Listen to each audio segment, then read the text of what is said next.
So anyway, thank you. First of all, we did want to do a quick thank you to our ambassador sponsors, Pure Storage and Nordic Consulting. We want to thank them for their support, not just for this webinar, but for all of our events. Speaking of all of our events, I did want to do a quick plug as well for some other upcoming events we've got for the Greater Kansas City HIMSS chapter. We've got two webinars, as you can see at the bottom of this slide, on May 23rd and June 20th. Those will be similar to what we're providing today. But we also have an in-person event on May 9th. That's our annual Boulevard fundraiser. This year, it's going to be benefiting the Braden's Hope Foundation and organization. So we hope to see you there. We got a great lineup for that evening. It's always a good time and a lot of fun. So we hope to see you there. And those are some of the upcoming events. You can see those on our webpage as well. For today's webinar, though, I'm excited to introduce Dr. Tyler and Christine Park of the Just Ask Evie team. They're going to be discussing ways to address EHR burnout and opportunities around provider support around that. So I suspect it's a topic of interest to many folks on the line, myself included. I'm very interested to listen and learn here as well. So Dr. Tyler and Christine, I'll just turn it over to you now. Thanks again for presenting. Absolutely. Thank you. You're welcome, Ian. Hey, good afternoon, everyone. It is afternoon. I hope you had a chance to grab your lunch or at least a cold beverage and snack for the next hour or so. My name is Christine Park, and I am with Just Ask Evie. We want this to be a collaborative session. However, the chat is disabled, so we won't be able to use that as much. And also audio is disabled because this is a webinar. So you do have the Q&A function on your toolbar below. If you have questions and or comments, please feel free to use that. I'll be moderating and watching that as we go through our discussion today. So thanks again for joining. And to start off, I just want to kind of set the stage as we dive into the discussion around support. With support, I want you to look around your space and find something within arm's reach or at least a few steps. And as you look around, find something, an object that maybe is an inspiration to you, that meant something to you, possibly during a challenging time, or that is an object of significance. So I'm going to give you just a moment. Look around your desk, or maybe you're out walking. That's okay. And as you find that object, I'm going to go ahead and share my object. And it is this card here. It's a greeting card with, if you're not using video and you can't see it, it's a greeting card with a pink flower on the front. And inside was a handwritten note from a nurse. And I looked at the date. She even dated the card. It was November 16th of 2007. And in the card, she wrote to me a thank you note. And I was actually on site at a client site with an EMR vendor, and I was supporting both nursing and physician staff. I conducted the training, and then during Go Live, went through their implementation and supported them. And she wrote some really kind and thoughtful words of appreciation of just me understanding and walking in her shoes with the challenges she was facing. She was a late career nurse, and it was extremely challenging for her to learn the new EMR system and all of the workflows. And she just needed somebody that had the patience and understanding while she was doing so. I've held on to this card for all of these years, not only because I'm a bit of a hoarder, which some of you might be able to relate, but that it was really meaningful. And if I ever need a pick-me-up, I look at this card. And so in terms of today's content, as we get into the discussion, I wanted it to be more of a shared discussion and experience, but have a connection as you look at that object, and then think about how users at these healthcare facilities feel when they're going through changes, and especially changes with their EMR system. All right, we're going to go ahead and move into the presentation. Now, as people in healthcare roles, we know specifically that a community of support is really important as we care for individuals, but also as we care for ourselves. And so when you think about yourself as a caregiver or somebody that you've worked with, we just want to be able to talk about strategies in how we can streamline our workflows using the EMR so that we're proficient and confident using them, as well as our patients feeling like we are spending the time with them rather than clicking and driving within our documentation. So welcome again to today's webinar on addressing EMR-related burnout with Just Ask Evie. I am Christine Park. So what exactly is EMR-induced burnout? I want you to take a moment and read this definition. And here we go. Now it's catching up. I have a little slow technology here. Here we go. Go ahead and take a moment and read this definition of EMR-induced burnout.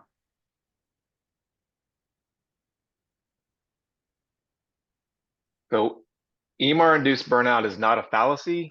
Everyone's health largely depends on the well-being of the health of our workforce.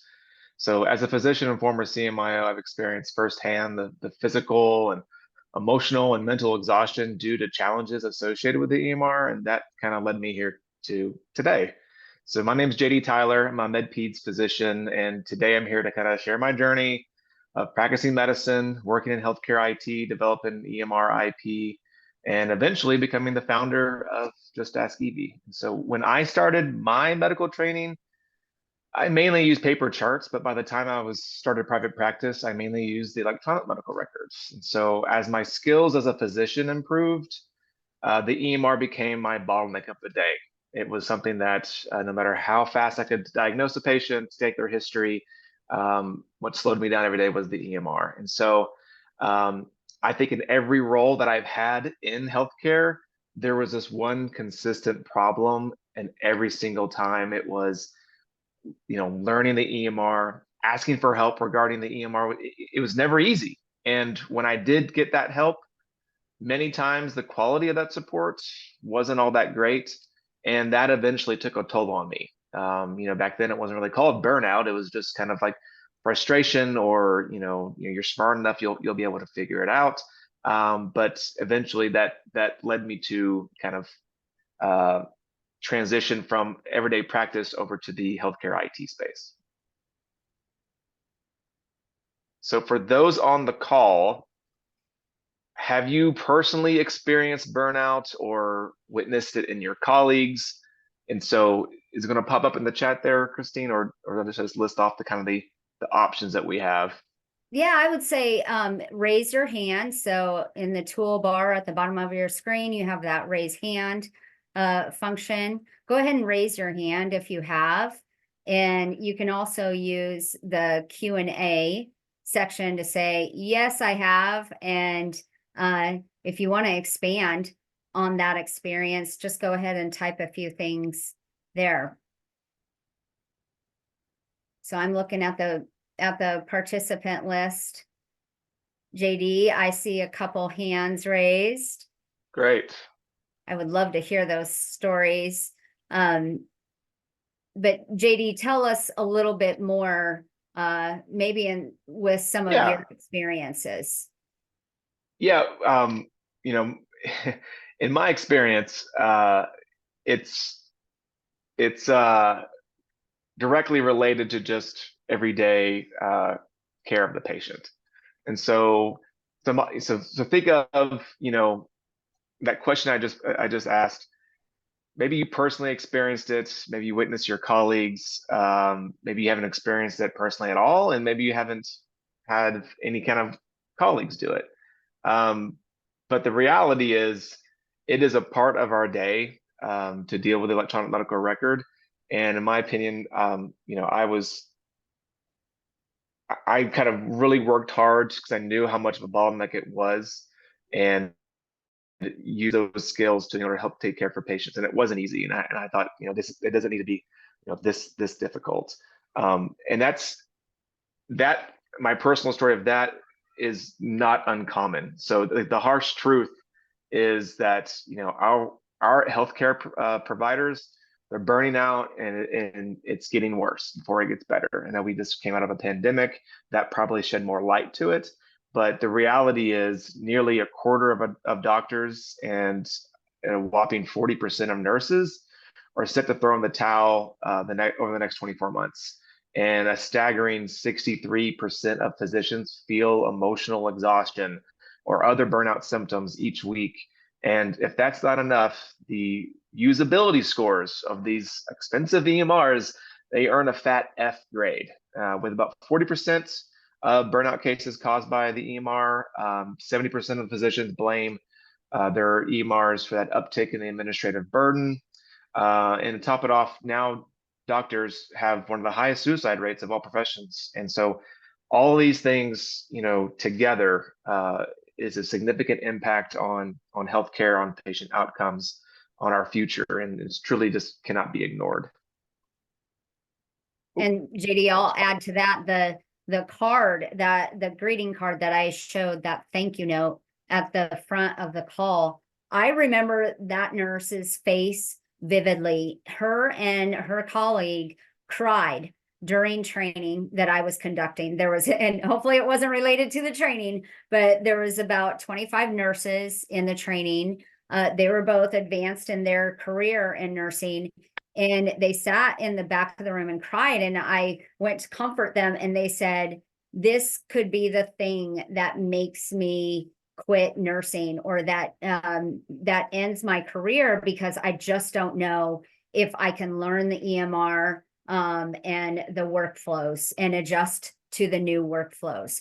So it definitely has an impact. And when we look at that impact, and I'm going to just forward this, if I can.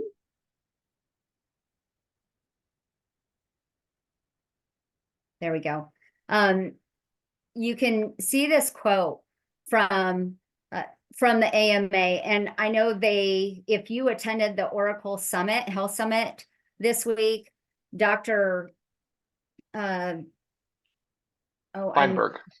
Feinberg, thank you. Yep.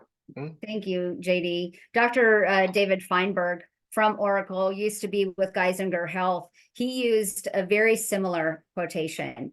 And really, in this example, if nothing were done to address burnout, almost 60 physicians would leave Stanford Medicine within 2 years. And the cost to replace a physician, depending upon that specialty, it can range anywhere from $250,000 to $1 million.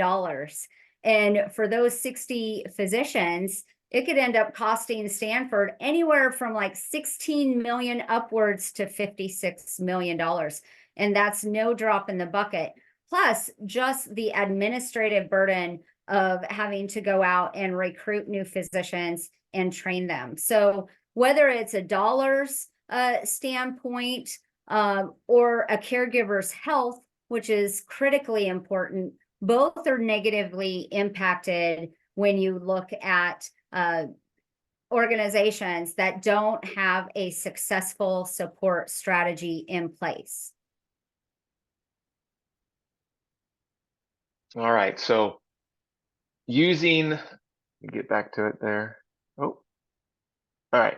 Using that raise your hand function again that we used previously, just raise your hand if you've ever heard a doctor, a nurse, front desk, anyone in the hospital or clinic that just expressed frustration with the electronic medical record. Maybe it's someone you work with. Maybe you're seeing your doctor. I hear a lot of boop, boop, boop, So there's a lot of hands going up. That's Lots of pretty hands. obvious, right?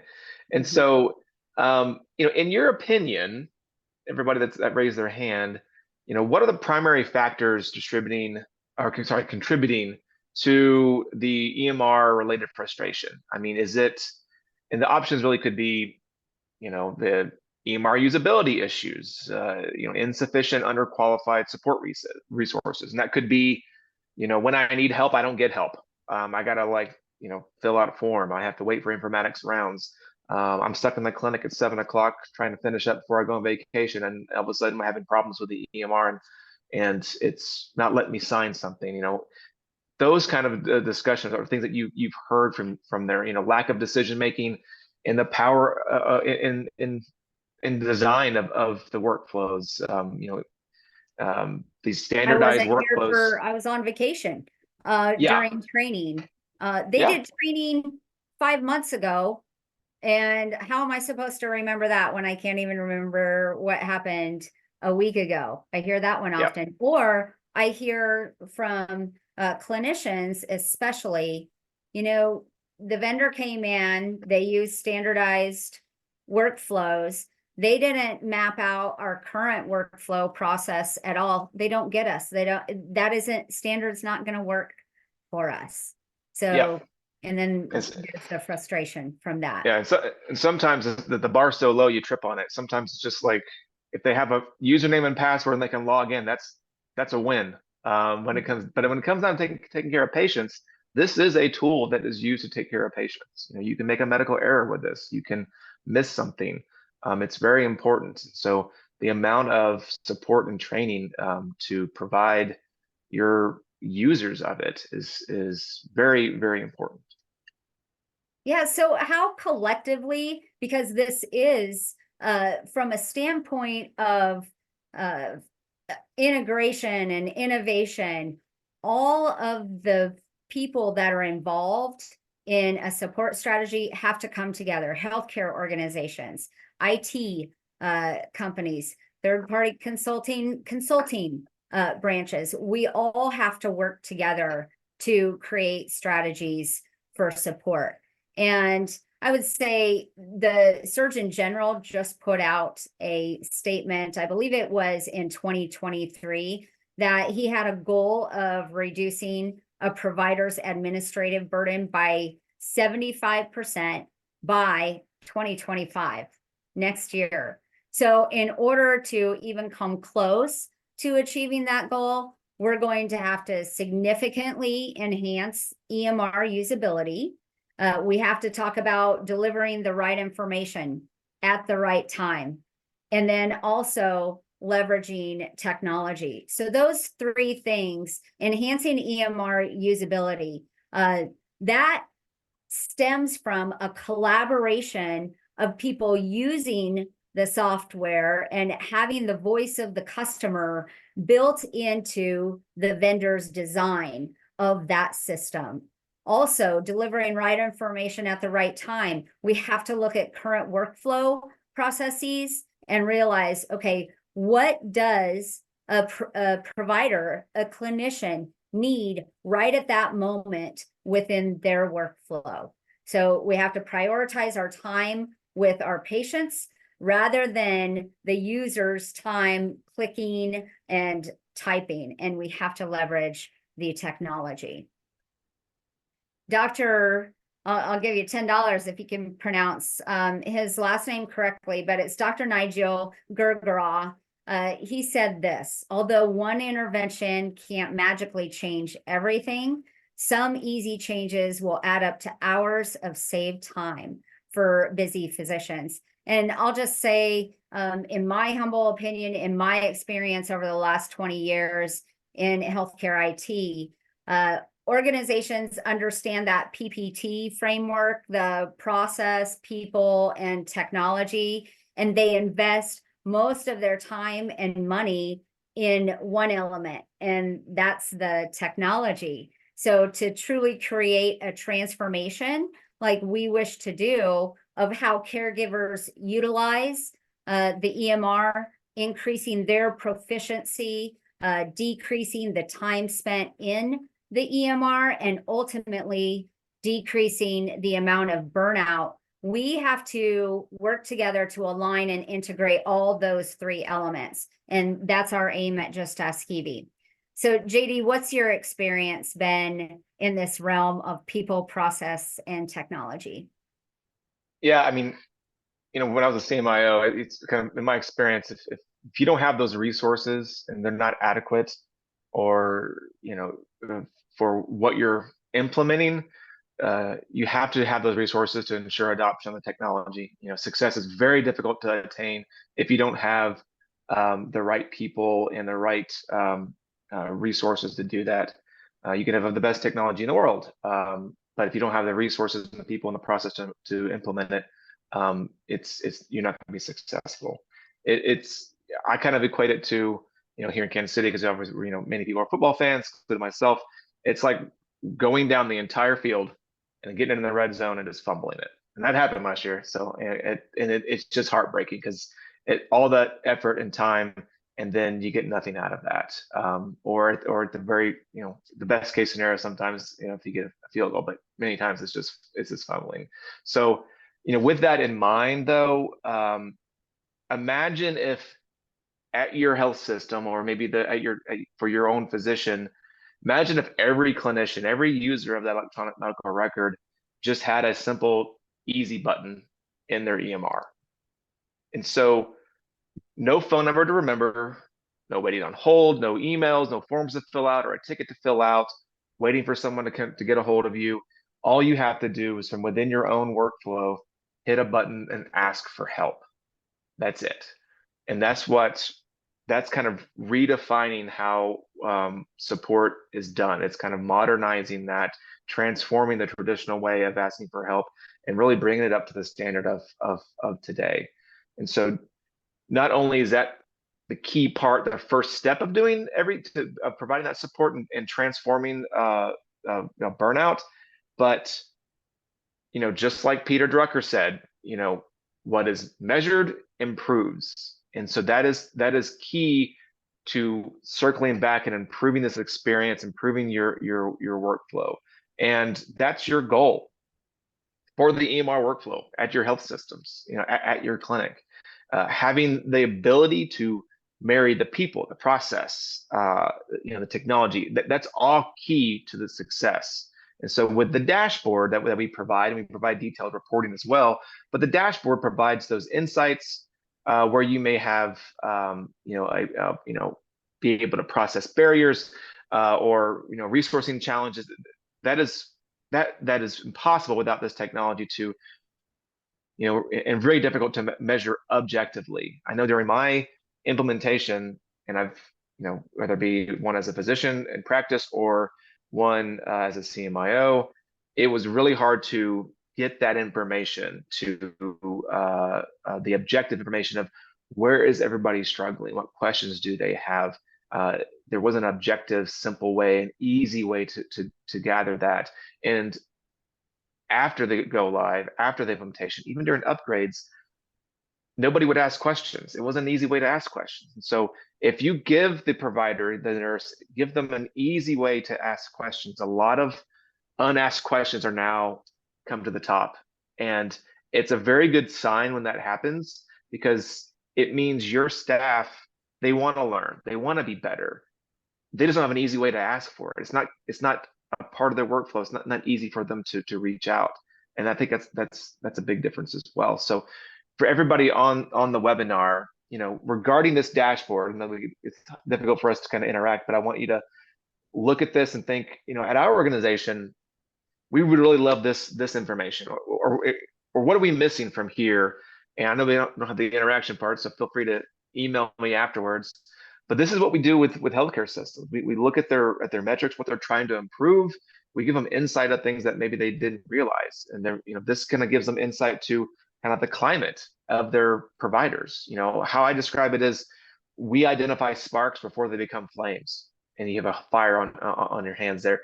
These are things to where we're able to drill in those insights and provide raw data to make those decisions based off of it.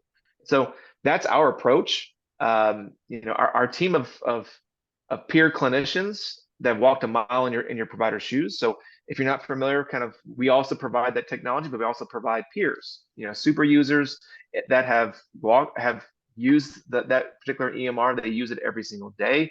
They understand this frustration firsthand. And we, as a former CMI, I know just how tight budgets are. And so being able to leverage this platform in your own internal team, optimize them, and address this holistically, you're able to come within under budget to provide that 24/7 real-time support for your providers, for your nurses, for anyone using it. And we embed that inside the workflow, not around it. And so you're not having to jump from one screen to another to ask for help. You're in the context of your workflow and say, I need help right now. And within seconds, someone is calling you back, talking to you, a person, not a bot, someone who has empathy, and you're able to easily share your screen and they take you through and answer that problem. What often happens in this kind of interaction, because it's not scripted, it's just a super user or a local analyst who understands the workflow. What often happens though, as a byproduct of this, that person who is on there says, hey, now that I have you, can you show me how to do this? I've always wondered, can I do this? And it turns into a little mini super user session. And at the end, they are in a better spot than they were minutes previously. And they weren't watching a video. No one grabbed their mouse and did it for them. They did it themselves, and they retained that information.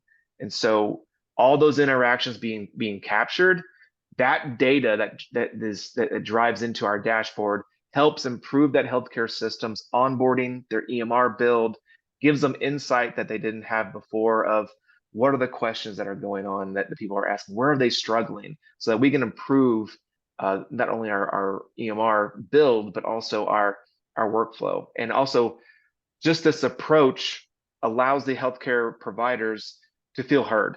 Feel like, this is great. I don't have to jump through hoops just to ask for help. I am in control now. I can simply hit a button, and then through an algorithm, I'm matched with somebody on the other side who knows my workflow, who knows exactly what I'm trying to do. And I don't have to be placed on hold or be rerouted to somebody who understands that workflow. Yeah, I think that's critically important, JD, and in just having that experience of a peer responding to your inquiry where they know your language, they know your workflow, they get what you're going through at the moment, that you don't have time to wait for 10 minutes, for even possibly the next day or the next week for somebody to get back to you. It's giving the right information at the right time in an empathetic and understanding manner. And so with our mission and with our approach, we bring together all of those three elements. We leverage our platform that provides a tool for the user to click the button within the context of their workflow to activate that response system to our peer network that we have, or that each organization has built out internally, their team of clinical informatics staff, their second level tier 2 type of help desk. And then lastly, really focusing on processes, those workflow processes, diagnosing where can we gain efficiencies, where can we spend more time with the patient and also save money on the back end. Yep, and that's the goal for everybody. Is you have this electronic medical record. It's critical to taking care of patients. It's critical for reimbursement. But a tool is only as good as the person who wields it. So you really need to have that training and support. Typically a lot of organizations have those teams, and they approach it differently. They'll have a direct email, a direct phone to them. It's very cumbersome to kind of set up. How we have everything kind of streamlined really eases a lot of that and removes a lot of the burden on that person providing support. And then as a nice addition, we have our team of physician and nurse super users who do this at their own organization, typically during the day. So we provide that after hours support because we know that 24/7 support is needed. It just options today, you have to outsource that to a less than stellar organization that's not that helpful, or you simply have to pay a lot of money, which it's unfortunate, it just kind of goes to voicemail and they follow up the next morning.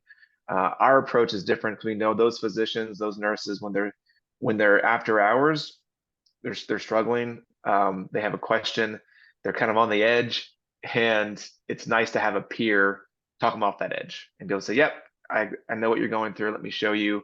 I can answer it.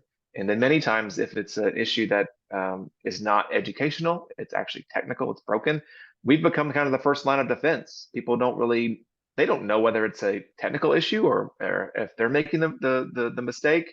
So from our approach, they get effective, fast troubleshooting that ends up being a technical issue, and we integrate into the ticketing system, so it all just fits into the ticketing system if it needs to be escalated. It's just a one-stop shop. It's a great experience for both the provider, the EMR user who needs help right then and there, and for the person who's providing support. They're not tied to a computer the whole time. They can get reached. They can be notified on their mobile phone and help virtually as well. So that's our approach. I think it's probably a good time to ask questions if the Q&A is working. If not, then you can always answer via email, I guess. And I always like to leave folks with a challenge as well. And if you're on the administrative side, executive team at an organization or with a consulting company, I would ask that you go out and do a Gemba walk, get out on the floor, get to know your users' experience with the EMR and see what their barriers are, see what they like about it. That's the only way you're going to have that firsthand experience with the EMR, is to actually go out and watch people, observe people using it. And then also ask yourself the question of, do you think your organization is adequately addressing EMR related burnout? And if you have a great strategy in place, I want to give kudos to you. But if you think it can be improved, ask yourself, how can we improve our support process so that we too can reduce EMR related burnout? Right now, there is a lot of money and a lot of effort going into physician well-being programs. I hope that that carries over to the clinician side as well. And in those well-being programs, we can be there to address the EMR related burnout. But thank you again for everyone's time. I'm looking to see if there's any questions using your Q&A functionality out there. I'm not seeing any right now. Yeah, I was just going to say, Christine, I think the Q&A portion is open. If anybody has any questions, feel free to pop them in. While we're waiting, I'll just say, first of all, thanks for folks for attending. But big thanks to Dr. Tyler and Christine for actually doing the presentation and reviewing the topic. As I said before, it's certainly near my heart. I oversee an EHR team in my day job, and so certainly a hot topic for sure, and appreciate the insights. I don't see any Q&A items right now. We did attempt to record this, so we will post the recording online as soon as we can on our website. But if there's any follow-up, I'd say feel free to reach out offline. And otherwise, thank you again to everybody, and hope you all have a great day. All right. Thank you, everybody. Thanks, everyone.